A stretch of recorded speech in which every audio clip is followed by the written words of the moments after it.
മാസപ്പടിയിൽ മുഖ്യമന്ത്രിക്കും മകൾക്കും ഹൈക്കോടതി നോട്ടീസ്. നടപടി അന്വേഷണം ആവശ്യപ്പെട്ടുള്ള മാത്യു കുഴൽനാടന്റെ ഹർജിയിൽ CMRL ഉൾപ്പെടെ എതിർകക്ഷികൾക്കും നോട്ടീസ് അയക്കാൻ കോടതി നിർദ്ദേശം.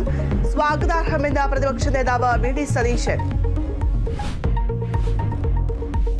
തെരഞ്ഞെടുപ്പ് വിജയത്തിന് പിന്നാലെ മന്ത്രിസ്ഥാനം രാജിവെച്ച K രാധാകൃഷ്ണൻ ക്ലിഫ് ഹൌസിലെത്തി മുഖ്യമന്ത്രിക്ക് രാജിക്കത്ത് നൽകി.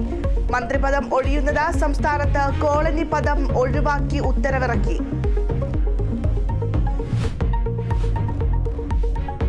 കുടിവെള്ളത്തിൽ അണുബാധയെന്ന സംശയം. കാക്കനാട് DLF ഫ്ളാറ്റിൽ 350 പേർ ചികിത്സ തേടി. 25 കുട്ടികൾക്കും രോഗബാധ. ജലസാമ്പിൾ ശേഖരിച്ച ആരോഗ്യവകുപ്പ് അധികൃതർ. ആശങ്കപ്പെടേണ്ട സാഹചര്യമില്ലെന്ന് ഫ്ളാറ്റ് അസോസിയേഷൻ. വയനാട് ഒഴിയുകയാണെന്ന സ്പീക്കറുടെ ഓഫീസിനെ അറിയിച്ച രാഹുൽ ഗാന്ധി. ഉപതെരഞ്ഞെടുപ്പ് ഒരുക്കങ്ങളിലേക്ക് വയനാട്. പ്രിയങ്ക ഗാന്ധിയുടെ ഭൂരിപക്ഷം ഉയർത്തുക ലക്ഷ്യമെന്ന UDF ജില്ലാ നേതൃത്വം. അർമേനിയയിൽ ഹോസ്റ്റൽ ഉടമ ബന്ദിയാക്കിയ യുവാവിനെ വിട്ടയച്ചു. വിഷ്ണുവിനെ വിട്ടയച്ചെന്ന വിവരം ലഭിച്ചെന്ന ബന്ധുക്കൾ.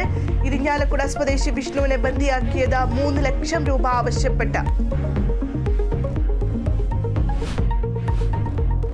യൂറോ കപ്പിൽ സൂപ്പർ താരം ക്രിസ്ത്യാനോ റൊണാൾഡോ ഇന്ന് കളത്തിൽ. ആദ്യ പോരാട്ടത്തിൽ പോർച്ചുഗലിന്റെ എതിരാളികൾ ചെക്ക് റിപ്പബ്ലിക്. മത്സരം രാത്രി 12:30. മറ്റൊരു മത്സരത്തിൽ തുർക്കി ജോർജിയയെ നേരിടും.